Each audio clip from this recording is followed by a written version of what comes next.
जो सब्जेक्ट दिलेला आहे तो मुस्लिम कायद्याबद्दल माहिती देण्यासाठी मला मुनीर मुल्लांनी विनंती केली आणि त्याप्रमाणे मी आज आपल्या पुढे उभा आहे. मुस्लिम कायदे जे आहेत त्याचे उगमस्थान हे अरबस्थानातील आहे. मुस्लिम कायद्याचे मूळ उगमस्थान हे कुराण हे आहे. कुराण म्हणजे अल्लाहने मोहम्मद पैगंबर साहेबांना जे वेळोवेळी वही पाठवले, जे रेव्होल्युशन पाठवले, ज्याला आपण बोली भाषेमध्ये आकाशवाणी म्हणू शकतो, देववाणी म्हणू शकतो, अशा जे देववाणी, आकाशवाणी, वही मोहम्मद पैगंबर साहेबांच्या वरती अवतरित झाले, त्याचं कलेक्शन हे म्हणजे कुराण आहे. एका पुस्तक स्वरूपामध्ये सर्व कलेक्शन, सर्व वही एकत्रित करण्यात आल्या आणि त्याप्रमाणे एक कुराण त्याच्यामध्ये बनवण्यात आलं.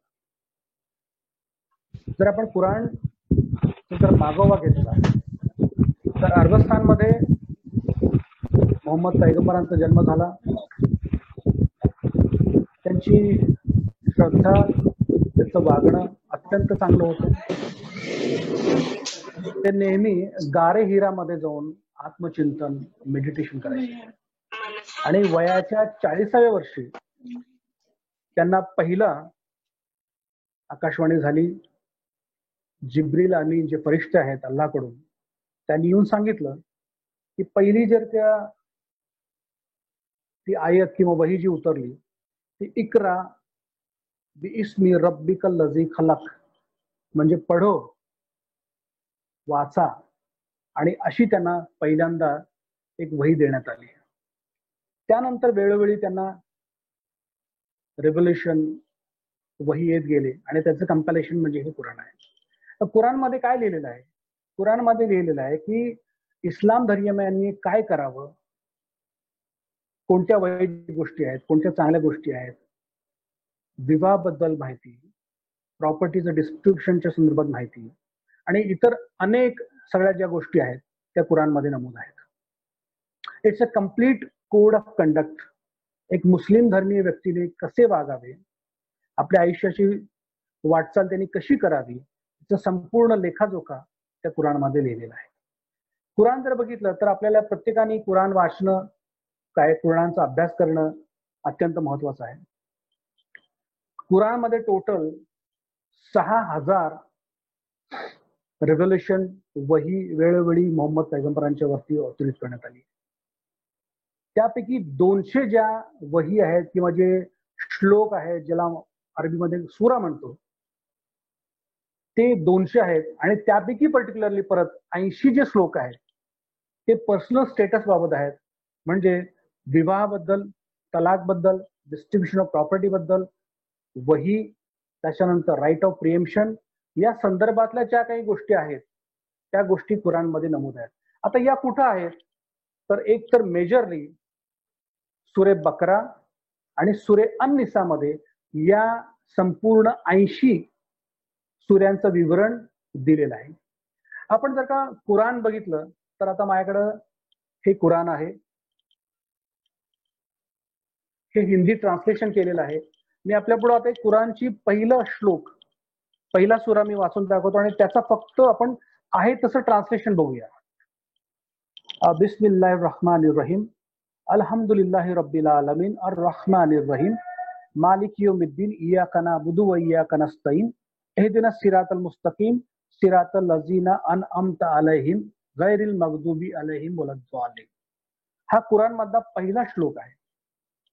त्याचं डायरेक्ट जर का आपण हिंदीमध्ये ट्रान्सलेशन केलं तर हे आता जी मी अरबी श्लोक जो वाचला त्याचं डायरेक्ट ट्रान्सलेशन असं होतं, अल्लाह के नाम से शुरू जो बहुत मेहरबान रहमत वाला, सब खूबियां अल्लाह को जो मालिक सारे जहान वालों का, बहुत मेहरबान रहमत वाला, रोजे जजा मतलब इंसाफ के दिन का मालिक, हम तुझी को पूजे और तुझी से मदद चाहे, हमको सीधा रास्ता चला, रास्ता उनका जिन पर तूने एहसान किया, न उनका जिन पर गजब प्रकोप हुआ और न बहके हुए का. अशा प्रकारे प्रत्येक सूरा त्याचं आपण हिंदी ट्रान्सलेशन आहे, मराठी ट्रान्सलेशन आहे, इंग्लिश ट्रान्सलेशन आहे, हे प्रत्येकाला वाचणं अनिवार्य आहे. आता दुसरी गोष्ट, बेसिक जे आहे ते कुराण आहे. त्यानंतर कुराण मधलेच काही श्लोक आपण त्याचं कलेक्शन केलं, तेच मॉडर्न आपण ज्याला म्हणतो की Mohammedan law, that is called Muslim law. हे बेसिक आहे. त्यानंतर दुसरा नंबर लागतो हदीस, सुन्ना. सुन्ना नंतर दुसरे महत्वाचे कायद्याचे मूळ आहे. परंतु हदीस किंवा सुन्ना यामध्ये प्रत्यक्ष आचरणचा समावेश आहे. सुन्ना किंवा हदीस म्हणजे मोहम्मद पैगंबरांनी आपल्या जीवनामध्ये ज्या काही गोष्टी आचरणात आणल्या, ज्या पद्धतीने ते वागले, एखाद्या वेळी एखाद्या सिच्युएशन मध्ये ते कसे वागले, त्यांनी काय निर्णय घेतला, याचं एक कलेक्शन म्हणजे ते सुन्ना. त्याच्यानंतर तिसरा नंबर लागतो इज्मा. इज्मा म्हणजे समाजातील विद्वान व्यक्तीचे मत किंवा मैतक्य. हजरत मोहम्मद पैगंबर यांच्या निधनामुळे कुराणच्या संदर्भात स्पष्ट विवेचन करणारे, त्यांच्याशी कुठल्याही प्रश्नावर सल्ला मागण्याचे संपर्क अस्तित्वात व्यक्तिमत्व संपले होते. त्यामुळे एखाद्या विषयावरती विद्वानांचे मत घेणं म्हणजे इज्मा.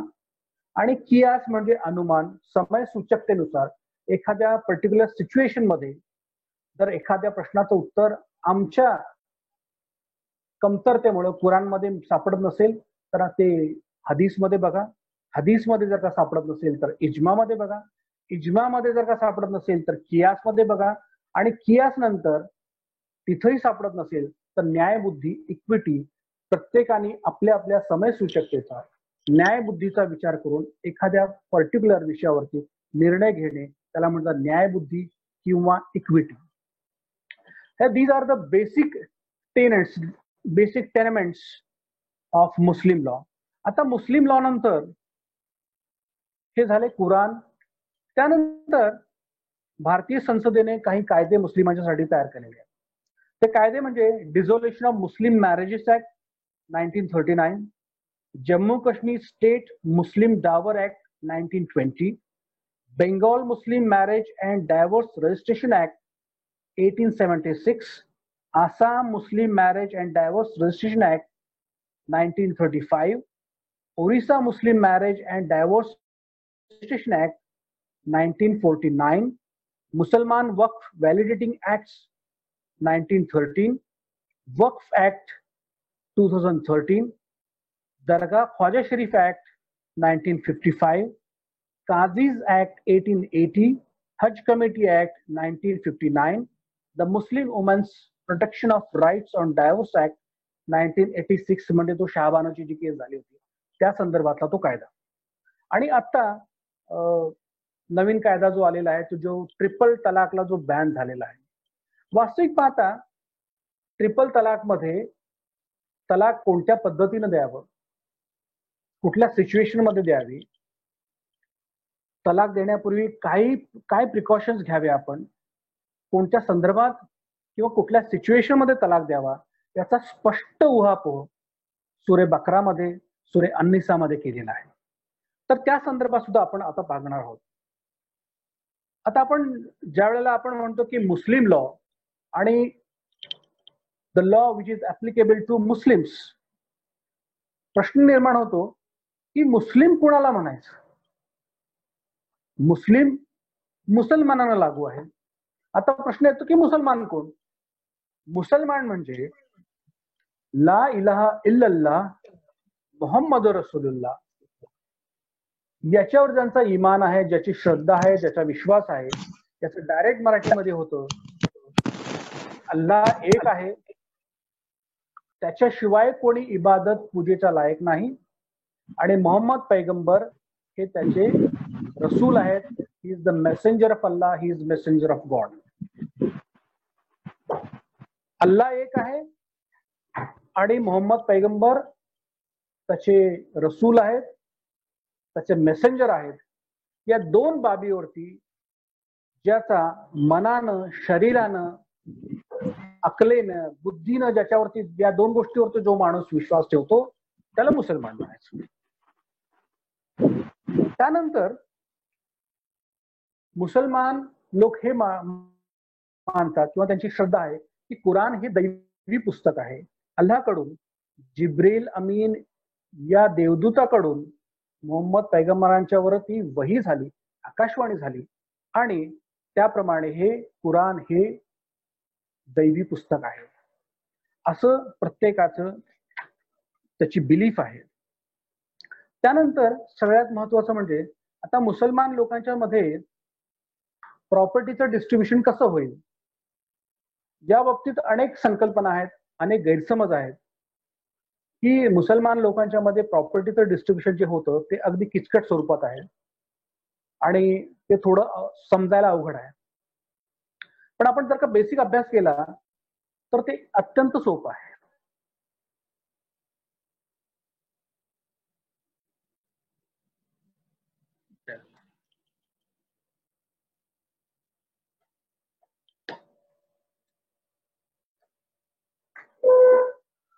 बेसिक कसं आहे की एक माणूस, एक मुस्लिम व्यक्ती जेव्हा मरते तेव्हा ज्याचा मृत्यू होतो तेव्हाच त्याच्या वारसांना त्या मयत व्यक्तीच्या प्रॉपर्टीमध्ये हक्क निर्माण होतो.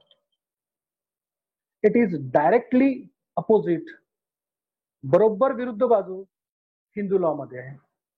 एखादा माणूस जन्माला आला की त्याच्या वडिलांच्या प्रॉपर्टीमध्ये त्याचा हक्क निर्माण होतो. पण मुस्लिम लॉ प्रमाणे एखादा माणूस जेव्हा मृत्यू पावतो त्यानंतर त्याच्या मुलांना, त्याच्या पत्नीला वारसा हक्क निर्माण होतो. म्हणजे आमच्या वकिलीच्या भाषेमध्ये आम्ही म्हणतो की a Hindu person gets right in the property of the ancestor by birth. आणि अपोजिट डायरेक्शन मध्ये a Muslim person will get a right in the property after the death of ancestor. त्याचं सक्सेशन, त्याचा वारसा open होत नाही जोपर्यंत त्याचे ancestor जिवंत आहेत. फॉर एक्झाम्पल, अब्दुल हा एक मुलगा आहे, एक व्यक्ती आहे. तो जोपर्यंत हयात आहे तोपर्यंत त्याच्या मिळकतीमध्ये अब्दुलच्या पत्नीला, त्याच्या मुलांना, त्यांच्या मुलींना कोणताही राईट मिळणार नाही. ज्या वेळेला अब्दुल मयत पावेल त्या क्षणी त्याच्या पत्नीला, त्याच्या मुलांना, त्याच्या मिळकतीमध्ये राईट निर्माण झाला. आता हा किती राईट आहे? नॉर्मल सिच्युएशन मध्ये एक अब्दुल हा माणूस आहे, त्याला एक पत्नी आहे, 2 मुली आहेत आणि एक मुलगा आहे. अशी जर का सिच्युएशन असेल तर त्या मिळकतीमध्ये 1/8 हा फिक्स शेअर त्याच्या पत्नीला जाईल. राहिलेल्या प्रॉपर्टीमध्ये 3 हिस्से होतील. 2 मुली आणि किती, आपण 2 मुली आणि 1 मुलगा धरलेला आहे. 2 मुली आणि 1 मुलगा म्हणजे 4 हिस्से होतील राहिलेल्या मिळकतीमध्ये. 2 हिस्से मुलाला जातील आणि एक हिस्सा मुलींना मिळेल. त्याचा अर्थ असा आहे की मुलीपेक्षा डबल हिस्सा मुलाला जातो.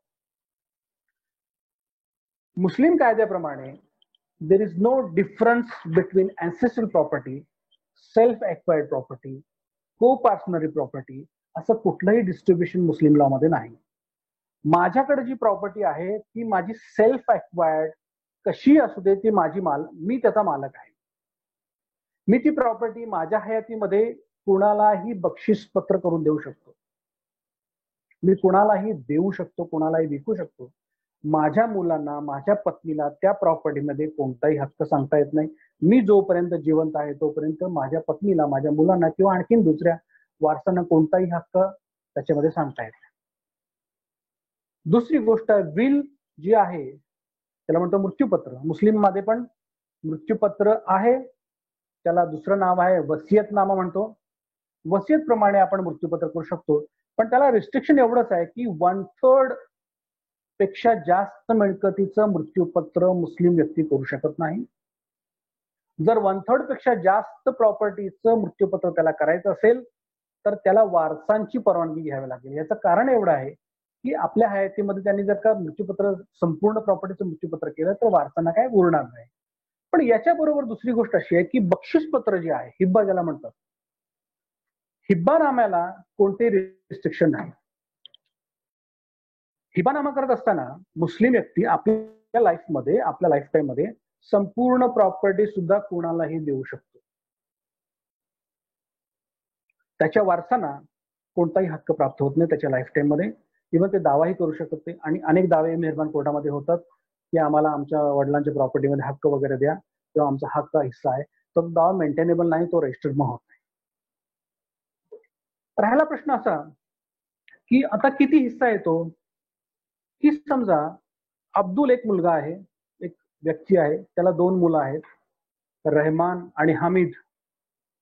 अब्दुलच्या हयातीमध्ये जर का रहमान हा मुलगा मयत झाला असेल आणि त्याच्यानंतर रहमानच्या मयतानंतर जर अब्दुलचा मयत झाला तर अब्दुलला फक्त हमीद हा एकच मुलगा होता, त्यांनाच फक्त राईट मिळेल.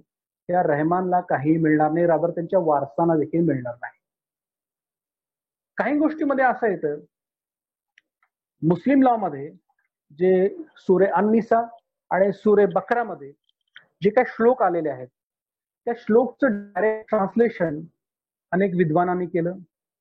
We should very thankful to mister Mulla. हे प्रिन्सिपल ऑफ मोमेडियन लॉ आहे. भारतामध्ये या पुस्तकाला फार महत्व आहे, प्रिन्सिपल ऑफ मोमेडियन लॉ. त्याच्यानंतर डॉक्टर ताहिर महमूद यांचं एक पुस्तक आहे, डॉक्टर ताहिर महमूद. आणि त्यानंतर अमीर अली म्हणून एक विद्वान होऊन गेले ज्यांनी मुस्लिम लॉचे डायरेक्ट ट्रान्सलेशन करून ही पुस्तकं त्यांनी लिहिली आहेत.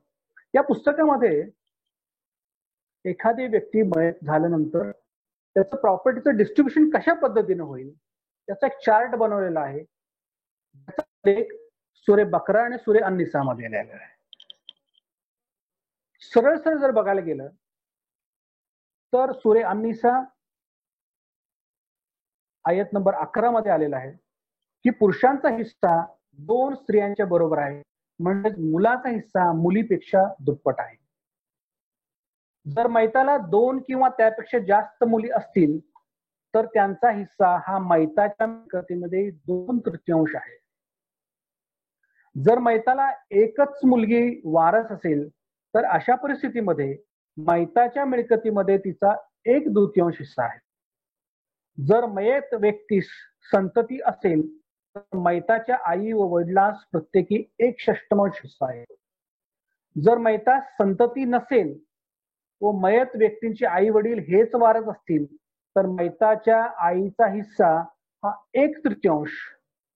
जर आईच्या व्यतिरिक्त इतर वारस नसतील तर वडिलांना 2/3 हिस्सा व इतर वारस असतील तरी देखील त्यांचा समावेश हा 2/3 हिस्सामध्ये होतो. जर मैताला बहीण असेल तर अशा परिस्थितीमध्ये आईचा हिस्सा 1/6 येतो.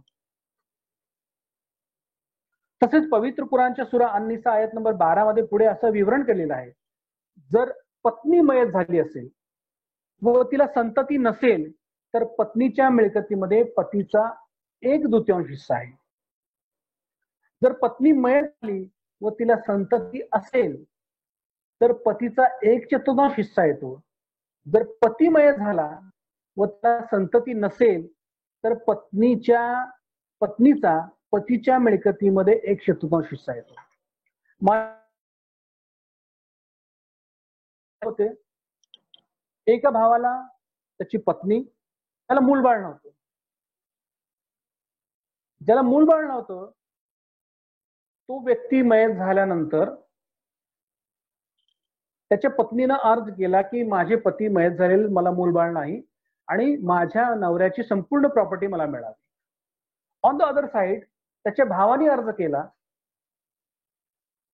की माझा भाऊ या तारखेला मयत झालाय, त्याला फक्त पत्नी आहे, त्याला मूलबाळ नाही आणि मुस्लिम कायद्याप्रमाणे 1/4 share will go to wife and 3/4 will come to me as a residuary.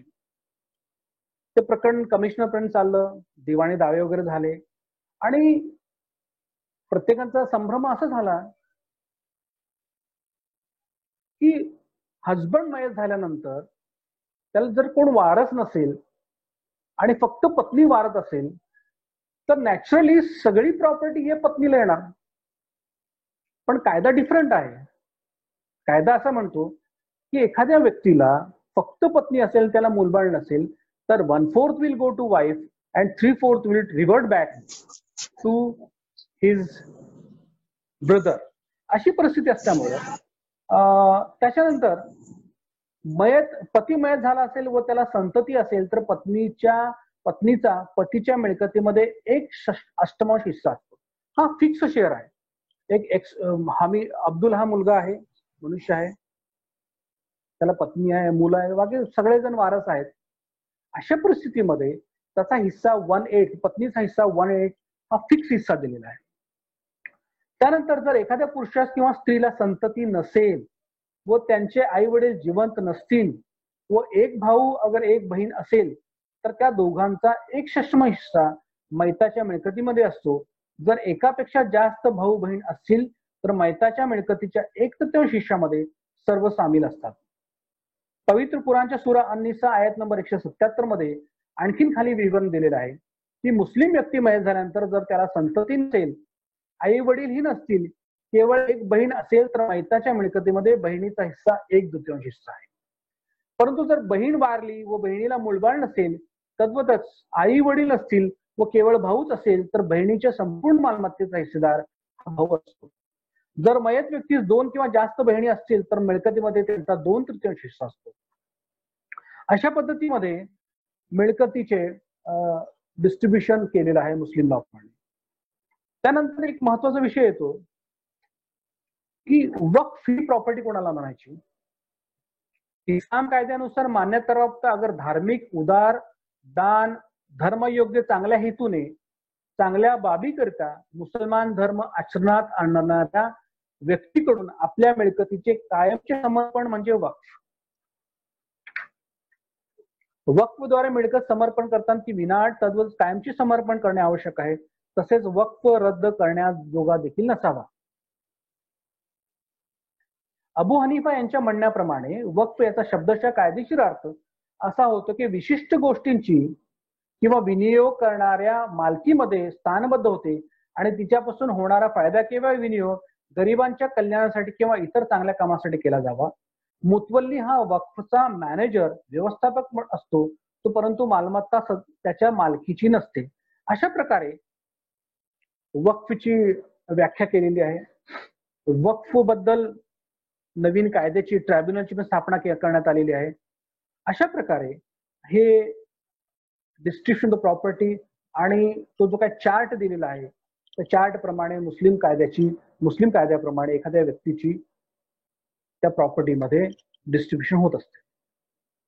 दुसरा एक महत्वाचा प्रश्न निर्माण होतो की शुफा कायदा एक आहे. शुफा कायदा म्हणजे अग्र हक्क अधिकार.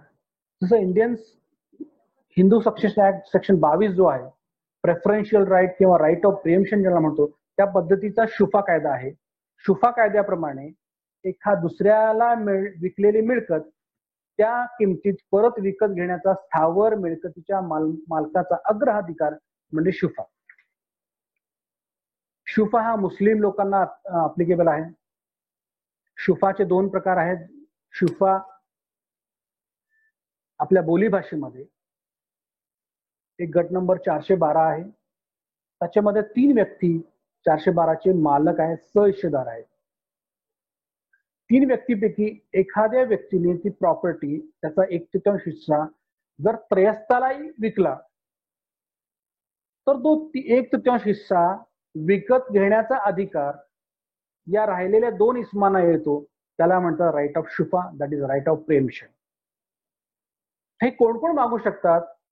शाफिय शरीक म्हणजे सहहिस्सेदार, शाफिय खालिद म्हणजे त्या मिळकतीच्या संदर्भात काही गोष्टी एकत्रितपणे असतील, विहीर असेल, बोर असेल, पाण्याचा पाट असेल, रस्ता असेल, जी तिघे मालक ती वस्तू वापरत असतील, तो रस्ता वापरत असतील तर त्याला शाफिय खालिद म्हणतात. आणि त्या मिळकतीचा शेजारी त्याला म्हणतात शाफिय जार. या 3 व्यक्ती ज्यांनी मिळकत विकलेली आहे त्याला सांगू शकतात, अरे बाबा आम्ही तुझे सहहिस्सेदार आहोत किंवा शाफिय शरीक आहोत, शाफिय खालिद आहोत, शाफिय जार आहोत. तू ज्या व्यक्तीला विकलेला आहेस त्या रकमेला आम्ही तयार आहे घ्यायला आणि आम्हाला ते खरेदी करून दे. त्याला म्हणतात राईट ऑफ शुफा. आता राईट ऑफ शुफा ती मागण्याची पद्धत काय आहे, तर ते कसं मागता येतं, त्याच्यामध्ये 3 प्रकार दिलेले आहेत. की ज्या वेळेला एखाद्या व्यक्तीला कळतं की आपल्या शहरदारानं ही प्रॉपर्टी दुसऱ्याला विकलेली आहे, तर इमिजिएट त्यांनी त्या मिळकतीवरती जाऊन 2 मुस्लिम साक्षीदारांच्या समोर अग्रहक्क बजावण्याचा इरादा जाहीर करणे, डिक्लेरेशन देणे, त्याला म्हणतात की तलब ए मुसिबत. तो इरादा प्रकट करणे, इरादा जाहीर करणे, तसं डिक्लेरेशन करणे, दॅट इज कॉल्ड तालब ए मुसिबत. आणि इमिजिएटली ते झाल्यानंतर परत एकदा डिक्लेरेशन देणं त्या मिळकतीवरती जाऊन, either in the presence of 2 विटनेसेस और either in the presence of buyer और सेलर, परत एकदा डिक्लेरेशन करणं, त्याला म्हणतात तालब इशाद. एवढं करून देखील त्या व्यक्तीने जर का तुम्हाला खरेदी पत्र करून दिलं नाही, तर तुम्हाला कोर्टामध्ये दावा दाखल करतो तो, आणि त्याला म्हणतात तालब खुशमत असा शब्द आहे. हा मुस्लिम कायदा असल्यामुळं हा मुस्लिम लोकांना ऍप्लिकेबल आहे. तर 3 मध्ये कोणी हिंदू असेल आणि त्यांनी विक्री केलेली असेल तर राईट ऑफ शुफा ऍप्लिकेबल होत नाही. एखाद्या व्यक्तीनं त्रयस्थाला विकली आणि तो हिंदू जर असेल तरी सुद्धा राईट ऑफ शुफा ऍप्लिकेबल आहे. अशा परिस्थितीमध्ये एखाद्या प्रॉपर्टीची आपल्या सहहिस्सेदारानं जर का दुसऱ्या कोणाला विक्री केली असेल तर ती परत मिळवण्याचा अधिकार म्हणजे राईट ऑफ शुफा आहे. सगळ्यात महत्वाचा विषय येतो की काही गैरसमज वगैरे आहेत regarding marriage and talaq. According to Hindu law, marriage is a sacrament, तो संस्कार आहे. And according to Mohammedan law, according to Muslim law, marriage is a civil agreement, nothing else. मॅरेजमध्ये, हिंदू मॅरेजमध्ये काही संस्कार आहेत, काही विधी करणं अत्यंत गरजेचं आहे. Otherwise on the other hand Muslim law मध्ये तसे कोणतेही विधी गरजेचे नाहीत. मॅरेजचं पर्पज काय आहे? भिन्न लिंगांच्या मध्ये लग्न जमवणे आणि त्यानंतर औरस संतती निर्माण करणे आणि त्याला कायदेशीर हक्क प्रदान करणे, हे निकाह किंवा मॅरेज किंवा विवाहाचा उद्देश आहे मुस्लिम लॉ प्रमाणे. Because this is not a sacrament, it's a pure civil agreement. तर मॅरेज मध्ये काय आहे की जी व्यक्ती सज्ञान आहे, जी आपल्याला समजू शकते, त्याने जर होकार भरला sufficient, because this is an agreement. एक एक्स आणि वाय यांच्यामध्ये दोघांनी ठरवलं की आम्ही लग्न करणार आहोत. 2 मुस्लिम साक्षीदारांच्या समोर त्यांनी सांगितलं की कबूल आहे, इजाब कबूल करणं आणि त्याची गवाही देणं. 2 मुस्लिम साक्षीदारांसमोर सांगितलं त्यांनी मला लग्न झालेलं आहे, लग्न झालंय, because this is an agreement. कोणत्याही प्रकारची विधीची आवश्यकता नाही, बिकॉज निकाह हा सुन्नत आहे. मोहम्मद पैगंबरांनी लग्न केलं, त्यांनी ज्या ज्या गोष्टी आचरणात आणल्या, ज्या ज्या गोष्टी केल्या, स्वतः केल्या आणि लोकांना पण सांगितलं, त्याला सुन्ना म्हणतात. म्हणून विवाह करणे हे मोहम्मद पैगंबर साहेबांची सुन्नत आहे. It is a civil contract. आता राहिला प्रश्न असा की तलाकच्या बाबतीत काही गोष्टी गैरसमजानं सांगितल्या जातात की ट्रिपल तलाक आता सध्या बॅन झालेला आहे. तरी सुद्धा सूरे बकरामध्ये क्लिअर कट मेन्शन आहे की तलाक कोणत्या सर्कमस्टान्सेस मध्ये, कोणत्या सिच्युएशन मध्ये द्यावा, तो कसा अवॉइड करावा. आणि तलाक ही जरी लीगल गोष्ट असेल, म्हणजे हलाल जरी गोष्ट असेल, तर अल्लाह रब्बुल इज्जतला सर्वात नापसंदीदा चीज आहे. सूरे बकरामध्ये त्याचं एक्सप्लेनेशन आलेलं आहे. बॉम्बे हायकोर्टचं जजमेंट आहे, जस्टिस मार्लपले साहेबांनी खूप चांगल्या पद्धतीने त्याचं विवेचन केलेलं आहे. दगडूपटांची केस आहे, 2002 मध्ये डिव्हिजन बेंचचं जजमेंट आहे. त्यामध्ये सूरे बकराचं एक्झॅक्ट ट्रान्सलेशन इंग्लिशमध्ये जस्टिस मार्लपले साहेबांनी केलं. एखाद्या नवरा बायकोचं जर का जमत नसेल तर त्यांनी काय प्रिकॉशन घ्यावं तलाक देण्यापूर्वी? तर त्यांनी सांगितलेलं आहे की तुम्ही जर का पटत नसेल तर काही काळ वेगळे राहावा. तेव्हाही समेत नाही झाला तर नवऱ्याकडून आणि बायकोकडून एक आर्बिट्रेटर नेमा तुम्ही. त्याच्याकडे हे प्रकरण सोपवा, माझं बाबा तुम्ही समेट घडवून आणा. असंही नाही झालं तर तुम्ही काझी नेमा. काझीकडून पण नाही झालं तर तुम्ही काही काळ वेगवेगळे झोपा, वेगवेगळे राहावा. की काही दिवसानंतर तुमच्यामध्ये जे प्रेम संपुष्टात आलेलं आहे ते कदाचित निर्माण होईल. तुम्हाला परत वेळ मिळेल विचार करण्यासाठी. आणि यातूनही नाही झालं तर तुम्ही सांगा तुमच्या पत्नीला की तू जो वागणं हे बरोबर नाहीये, तुझं वागणं हे चुकीचं आहे, तू या गोष्टीमध्ये सुधारणा करायला पाहिजे, या गोष्टी मला आवडत नाही आणि याच्यामध्ये तुम्ही सुधारणा करा, अदरवाईज मी तुला तलाक देईन. हे सांगितल्यानंतर तुम्ही तिला 30 दिवसाचा पिरियड द्या to change herself, to develop herself, आणि तुम्हालाही वेळ घ्या. तुम्ही 30 दिवसानंतर तिच्या वागण्यामध्ये काही बदल नाही झाला तर तुम्ही एकदा तलाक प्रनाऊन्स करा. एकदा तलाक प्रनाऊन्स केल्यानंतर परत 30 दिवस थांबा. 30 दिवस थांबल्यानंतर तुम्ही त्याच्यामध्ये त्याच्यात सुधारणा वगैरे झाली आहे का बघा. सुधारणा झाली असेल तर रिव्हर्ट बॅक तुम्ही परत येऊ शकता, तुम्ही परत सुखसमाधानाने नांदू शकता, काही प्रॉब्लेम नाही. 30 दिवस झाल्यानंतर सुद्धा तिनं जर का तिच्यामध्ये सुधारणा नाही झाली की परत एकदा तलाक द्या, परत एकदा तलाक प्रनाऊन्स करा. 2 वेळा झालं, 2 वेळा होऊन सुद्धा म्हणजे 60 दिवस होऊन सुद्धा तिच्यामध्ये सुधारणा नाही झाली तर परत 30 दिवस थांबा आणि त्यानंतर तुम्ही तलाक द्या. आता हे 30 दिवसाचे जे पिरियड सांगितलेले आहेत ते सूर्य बकरामध्ये सांगितले की 3 कन्झिक्युटिव्ह मेन्स्ट्रुअल पिरियड्स. अशा परिस्थितीमध्ये हे तलाक देणं जरी लिगल असेल तर ते अल्लाहला नापसंत चीज आहे. ह्या सगळ्या गोष्टीचा विचार करून तुम्ही तलाकचा जो का आहे तो पूर्वी पण कायदा आहेच.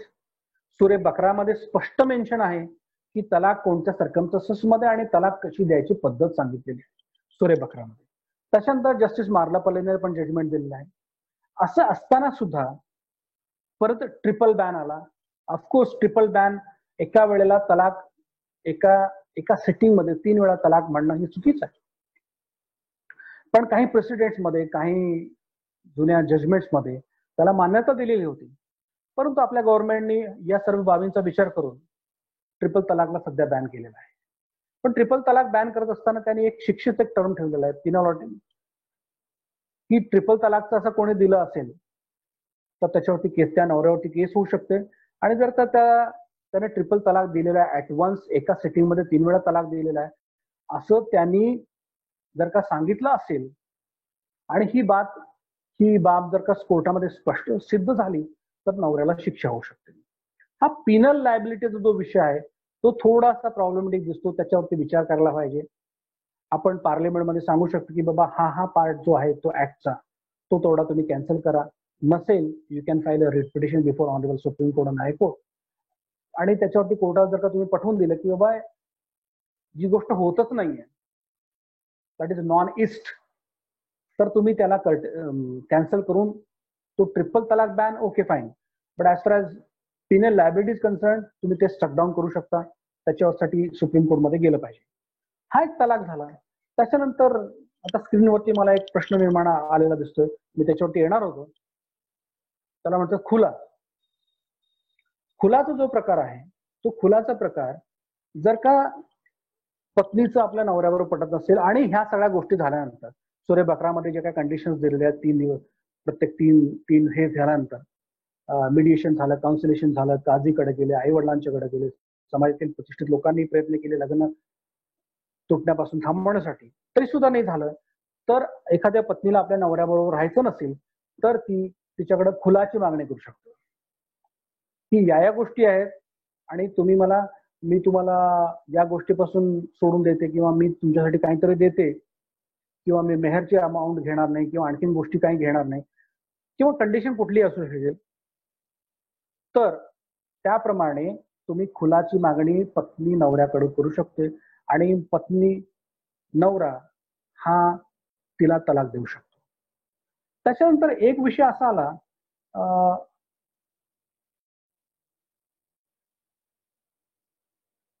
जर का मुस्लिमांच्यासाठी जर का आणि खुला तलाक मागून सुद्धा जर मुस्लिम नवरा पत्नीला तलाक देत नसेल, मारहाण करत असेल किंवा त्या पत्नीला नवऱ्याबरोबर राहायचं नसेल, तर प्री ब्रिटिश इंडियामध्ये dissolution of Muslim marriages act 1939 हा ऍक्ट निर्माण, की ज्यामध्ये सगळ्या गोष्टी करून सुद्धा नवरा जर का तलाक देत नसेल, तिच्यावरती मारहाण करत असेल, जुलूम करत असेल, तर पत्नी ही दिवाणी कोर्टामध्ये डायव्होर्स मिळण्यासाठी दावा दाखल करू शकते. तो दावा dissolution of Muslim marriages act 1939 प्रमाणे होऊ शकते. ह्या गोष्टी झाल्यानंतर काही गोष्टी अशा येतात की एकदा तुम्ही तलाक प्रोनाऊन्स केल्यानंतर सूरे बकरामध्ये स्पष्ट उल्लेख आहे की 30 दिवस थांबायचं आहे, तर 30 दिवस तुम्ही त्या पत्नीला तिथंच ठेवा, आपल्या घरी ठेवा, त्याचा सांभाळ करा, त्याचं औषध पाणी जेवण पाणी करा, तुम्ही करा, परत 30 दिवस थांबा. आणि काही गोष्टी अशा येतात की तुम्ही जर का चांगल्या पद्धतीनं तिचा त्याग करा, that is called future maintenance. तो मेंटेनन्स इतका पाहिजे, तिचं लाईफ त्याच्यावरती चालली पाहिजे, किंवा समजा त्याने दुसरं लग्न नाही केलं तर ती मेंटेनन्स अमाऊंट एवढी चांगली पाहिजे. कुराणमध्ये स्पष्ट उल्लेख आहे की तुम्ही त्यांना सतावू नका, तुम्ही त्यांना चांगल्या पद्धतीने सोडा, फक्त सोडू नका, त्यांच्या आयुष्यभराची म्हणजे भविष्यकालीन निधी, निर्वाह निधीची तुम्ही व्यवस्था करा आणि मग त्यांना. अशा पद्धतीमध्ये अनफॉर्च्युनेटली आमच्याकडे काय झालेलं आहे की काही गोष्टी फार कॅज्युअली घेतल्या जातात, तलाक दिला जातो, आता तलाकला बॅन आहे, आणि त्यानंतर एक निगर भविष्यकालीन निधी म्हणून देण्यात येते.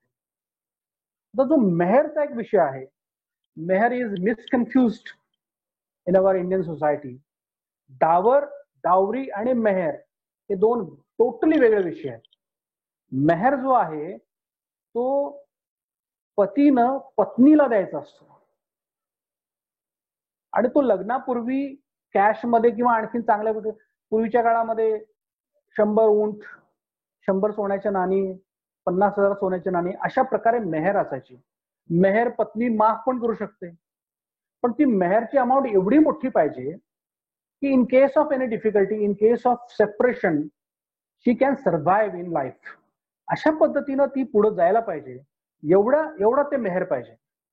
तर एक स्क्रीनवरती येते की बाबा पोटगी डायव्होर्स झाल्यानंतर सुद्धा तुम्ही पोटगी देणं आवश्यक आहे का. मग पहिल्यांदा सांगितलं की ते तलाक देताना ती पोटगी किंवा भविष्य निर्वाह निधी इतका मोठा पाहिजे की तिनं आपला सांभाळ, आपलं आयुष्य त्याच्यामध्ये कंटिन्युअस करता आलं पाहिजे, एक सन्मानाचं जीवन तिला जगता आलं पाहिजे, अशा पद्धतीची ती पोटगी पाहिजे. हा झाला विषय मॅरेज आणि तलाक बाबतीत. त्याच्यानंतर मृत्यूपत्राच्या बाबतीत एक चतुर्थांशपेक्षा जास्त काही करता येत नाही. वक्फ झालं, त्याच्यानंतर वारसा हक्काचं झाला, आणि या सर्व गोष्टी झाल्यानंतर मुस्लिम लॉ इन इंडिया जो आहे तो कोणत्या पद्धतीने आलेला आहे, आणि याच्यामध्ये काही मिसकन्सेप्शन्स असे आहेत की Muslim law is a very rigid law, त्याच्यामध्ये कोणत्याही प्रकारचा चेंज करता येत नाही. Of course it is a divine book, it is a divine book from all mighty Allah. तरी सुद्धा इजमा आणि कियास याचा जास्तीत जास्त उपयोग आपल्या भारतामध्ये करणं आवश्यक आहे, किंवा समय सूचकतेनुसार ज्या पद्धतीनं कियासवरती त्यांनी भर घातली, इस्लाम धर्माच्या सुरुवातीपासून ते 300 वर्षापर्यंत खुलफाए राशिदीन पासून, म्हणजे मोहम्मद पैगंबरांच्या नंतर अबू बकर सिद्दीक, उमर फारूक, उस्माने गनी आणि अली. त्याच्यानंतर उमायद डायनेस्टी सुरू झाली, त्याच्यानंतर अब्बासी डायनेस्टी आली आणि त्याच्यानंतर तुर्कस्तानची ऑटोमस एम्पायर आलं. असं करत असताना सुद्धा या इजमा आणि कियासला भरपूर त्यांनी डेव्हलपमेंट केली, त्याच्यामध्ये रिसर्च केला आणि असं सांगितलं आलं की वेळ, काळ, समय सूचकता या सर्व गोष्टींचा विचार करून तुम्ही एखाद्या सिच्युएशन मध्ये निर्णय घ्या. मोहम्मद पैगंबरांनी आपल्या जर्नल्सना किंवा आपल्या अनुयायांना सांगितलं की एखाद्या सिच्युएशन मध्ये जर का तुम्हाला काही प्रॉब्लेम आला तर तुम्ही काय कराल. तर त्यांनी सांगितलं की मी याचा अभ्यास कुराणमध्ये बघू, कुराणमध्ये याचं उत्तर आहे, पण माझ्याकडून जर त्याच्यावरती त्याचं उत्तर नाही सापडलं मला, माझ्या कम अक्कलमुळे किंवा कमी बुद्धीमुळे, तर मी सुन्नामध्ये बघणार मोहम्मद पैगंबरांनी या सिच्युएशन मध्ये काय निर्णय घेतला होता, या सिच्युएशन मध्ये त्यांचं वागणं काय होतं. त्यामध्ये देखील मला नाही सापडलं तर मी इजमा म्हणजे समाजातील विद्वान व्यक्तींचे मत किंवा मैतक्य मी त्यावेळेला घेईन. पण सिच्युएशन अशी येईल की त्यावेळेला विद्वान तिथं उपलब्ध असतील, तर तुम्ही काय करणार. तर मी कियासचा वापर करेन. कियास म्हणजे सिच्युएशन प्रमाणे अर्थ किंवा अनुमान घेऊन एखाद्या गोष्टीचं, एखाद्या प्रसंगाचं किंवा एखाद्या गोष्टीची उकल करणं आपल्या समयसूचकतेप्रमाणे, आपल्या त्या सिच्युएशन काळाचं भान ठेवून जर का त्याचं उत्तर घेतलं तर त्याला म्हणतात कियास. आणि त्यामध्ये देखील त्याला काही उत्तर नाही सापडलं तर स्वतःची न्यायबुद्धी वापरण्याची परवानगी देखील कुराण देतो. एखाद्या सिच्युएशन मध्ये तुम्हाला उत्तर सापडत नाही तर तुम्ही काय करणार. तुम्ही शांत बसणार का. तर तुम्ही शांत बसून उपयोग नाही. त्यावेळेला तुम्ही न्यायबुद्धी, स्वतःची न्यायबुद्धी, इक्विटी याचा वापर करून तुम्ही त्याप्रमाणे वागलं पाहिजे. तर या संपूर्ण गोष्टीमध्ये मुस्लिम धर्माची जी लोक आहेत त्यांनी फक्त कुराण वाचून भागणार नाही, कुराणचा सखोल अभ्यास केला पाहिजे. Because Quran is in Arabic language, जी आम्हाला समजत नाही. मग त्याचं ट्रान्सलेशनची पुस्तकं उपलब्ध आहेत, ते ट्रान्सलेशनची पुस्तकं आपण वाचा. ऍक्च्युअली नक्की कुराणमध्ये काय लिहिलेलं आहे हे वाचा. जरुरी नाही की प्रत्येक वेळेला तुम्हाला आलिम, कारी आणि हाफिज तुम्हाला मदत करतील. यू आर लिटरेट, तुम्ही शिक्षित आहात. आज कुराणचे इंग्लिशमध्ये, मराठीमध्ये, हिंदीमध्ये ट्रान्सलेशनचे बुक्स उपलब्ध आहेत. त्याचा अभ्यास करा, हदीसचा अभ्यास करा, इजमाचा अभ्यास करा, कियासचा अभ्यास करा, इक्विटीचा अभ्यास करा. या सगळ्या गोष्टीचा अभ्यास करून तुम्ही आपलं एक ओपिनियन फॉर्म केलं पाहिजे.